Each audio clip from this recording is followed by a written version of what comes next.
Hello, good day mga kababayan.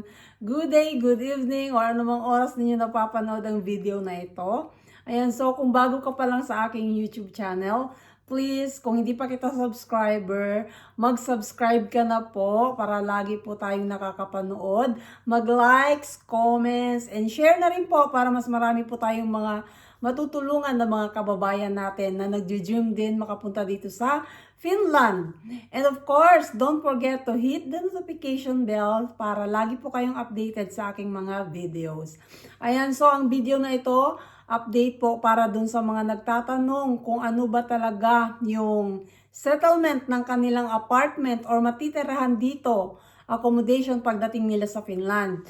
So, etong video na ito para dun sa mga kasalukuyang nagpo-proseso na ng kanilang mga applications or kasalukuyang nag-aaral na po sila ng Finnish language at meron na silang, kumbaga, may papunta na sila dito sa Finland. Okay? So, first na katanungan nila is, pwede ba silang pumili ng apartment pagdating nila dito? So, guys, hindi po talaga kayo pwedeng mamili kung anong apartment, kung magkano ang apartment na matitirahan nyo, kung sino-sino ang kasama nyo. Hindi po. Ang agency nyo po talaga mismo ang magsisettle niyan lahat. Kasi ang ginagawa po nila, hindi naman po kayo lilipad dito ng mag-isa lang. So by batch po talaga yung pagpapalipad nila. Okay? For example, kung nasa Silk Road agency kayo or nasa HSS kayo, Work in Finland Agency, which is yung agency ko, usually po, nagpapalipad po sila ng mga 10 to 15 applicants papunta dito. So, sabay-sabay po yan. Ngayon, paano yung pagpili ng apartment na matitirhan nyo? May mga placement na po kasi kayo niyan. Bago pa kayo lumipad dito sa Finland, naayos na po nila yan kung saan yung workplace nyo, kung ilan kayo doon. Sa batch nyo, posibleng magkakasama kayong 2 or 3 sa iisang workplace, or kung hindi man kayo magkasama sa iisang workplace, magkakalapit yung lugar ng inyong workplace. So ngayon, ang gagawin po ng agency nyo, maghahanap sila ng apartment na convenient naman para sa inyo. So you don't have to worry na baka malayo sa trabaho, mahal. Lahat po ng yan, lahat ng mga concern nyo na yan, binibigyan din naman po nila ng halaga. So naghahanap sila ng apartment na kung saan kahit na medyo malayo naman, kung wala talaga silang choice, okay? Kahit medyo malayo yan, at least kung convenience naman po yung transportation. Ibig sabihin, maraming bus, marami kang mga option kung paano makarating doon sa workplace mo. So, yun po yung mga kinoconsider nila. And of course, hindi naman po talaga sila naghahanap ng sobrang layo. Siguro yung biyahe is about 30 to 45 minutes plus waiting. Syempre, inaabot tayo ng 1 hour. Pero guys, dito napakaganda naman kasi wala namang traffic sa Finland. And pag talagang accurate yung bus, okay?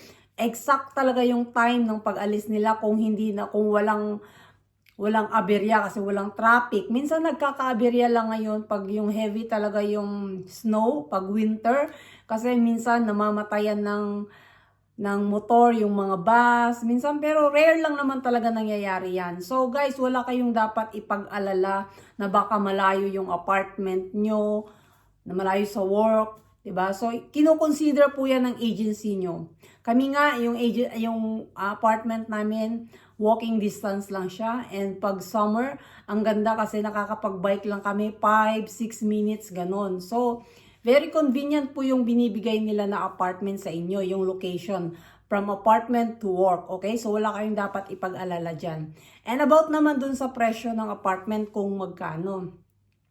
Depende din po kasi yan, guys. For example, yung placement nyo, kayo magka-batches, okay? Magka-batch kayo, isang batch kayo lumipad dito, sabay-sabay kayo.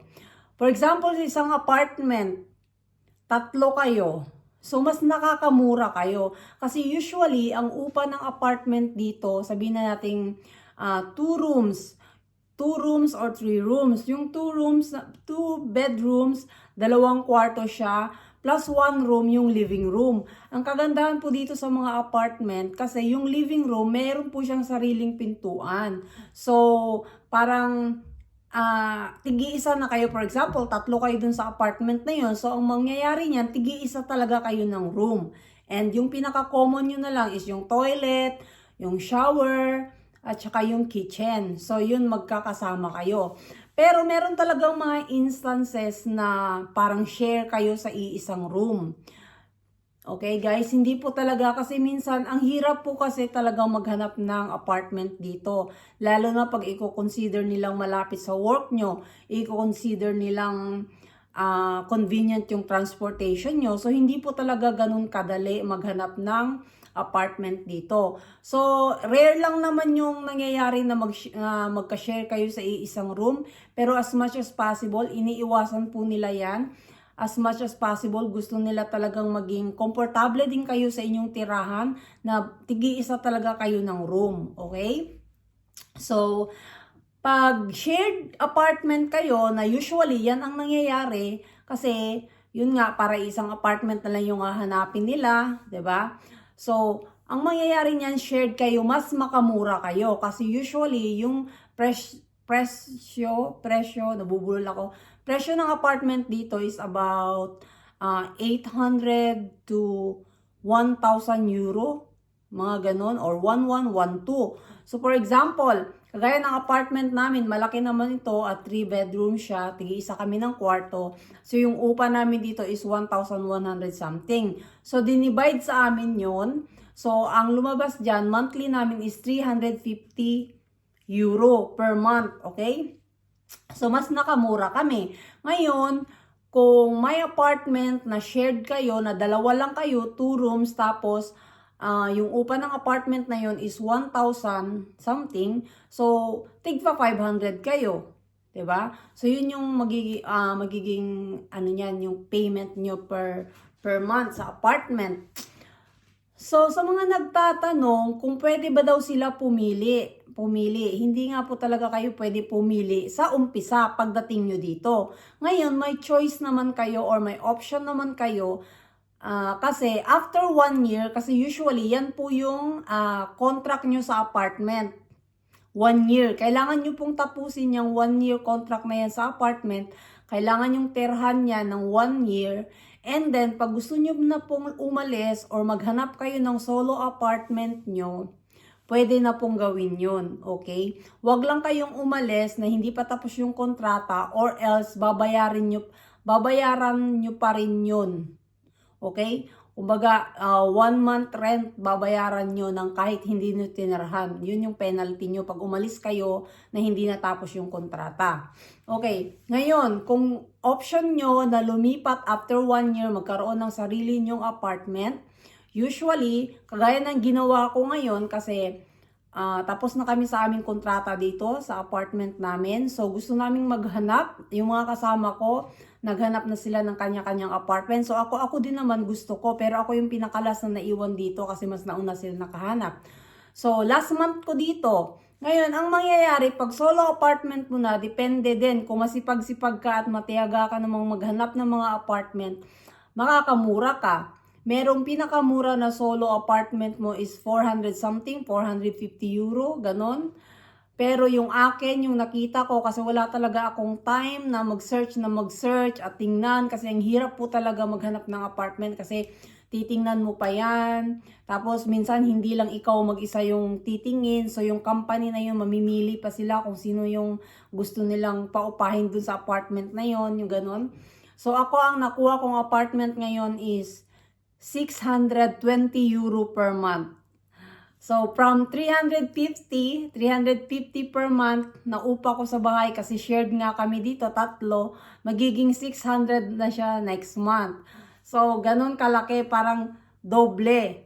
Kasi gusto ko rin naman kasi mag-solo. Gusto ko yung komportable ako, wala akong dapat pakisamahan, wala akong dapat alalahanin kung maingay ba ako or ano, kasi solo ko na yon.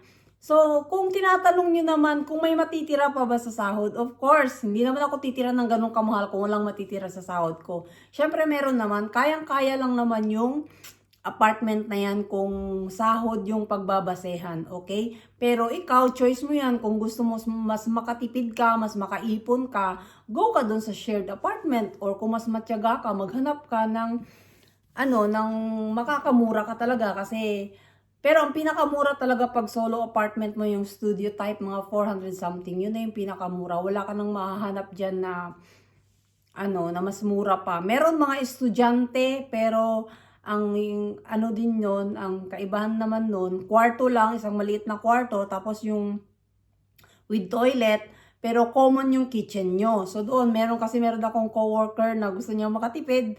So, dun siya sa parang student apartment. So, isang kwarto with toilet, pero shared yung common yung kitchen nila. So, 350 lang.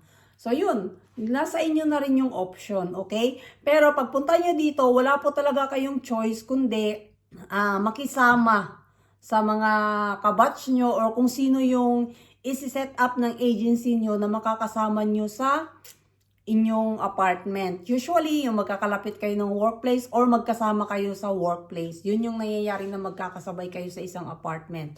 So, yun lang po yun guys. I hope na klaro na po talaga sa inyo lahat yung worries nyo about sa apartment pagdating dito. So, thank you so much for watching this video. And kung meron pa po kayong mga katanungan na gusto nyong mas i-clarify pa, mag-comment lang po kayo dyan. At kung may time po ako, gagawa po ako ng video para mas malinawan kayo. And thank you so much once again. And please guys, i-share naman natin tong video na ito para dun sa mga nangangarap din na makapunta dito sa Finland. Para makatulong din po tayo sa kapwa natin OFW or mga kababayan natin dyan sa Pilipinas. And thank you so much po. Good day. And please don't forget to subscribe. Bye.